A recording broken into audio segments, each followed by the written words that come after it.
சொல்லிட்டு இருப்பாங்க அதிபர் அதிபர் அப்படின்னு. அது மாதிரி அதிபர் ஆட்சி முறை வரணும் அப்படின்னு நினைச்சுக்கிறாரா?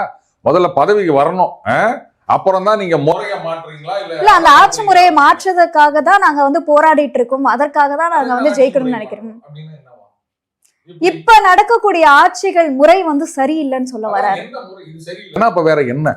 அண்ணன் காமாட்சி நாயுடு பேசுறது சரியில்லைன்னா அப்ப எது சரின்னு நான் சொல்லணும். நான் சொல்றேன். ஆனா இவரு அந்த மாதிரி எல்லாம் சொல்ல மாட்டாரு. நீ பேசுறது தப்பு டுபாக்கூர்னு சொல்லுவாரு. இங்க இயற்கை வளங்கள்லாம் கொள்ளையடிச்சுக்கிட்டு இருக்காங்க, இயற்கைகள்லாம் நாங்க பாதுகாக்கணும் அப்படின்ற ஒரு ஸ்ட்ராட்டஜியை வந்து அவரு முன்னெடுக்கிறாரு இல்லையா?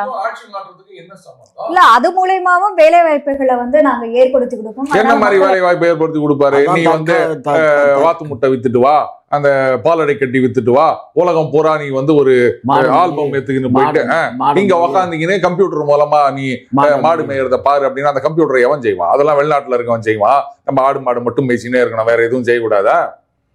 என்ன அதுலயுமே வந்து படித்தவர்களுக்கு வேலை, படிக்காதவர்களுக்கு வேலை அப்படின்னு நிறைய பிரிவுகள்.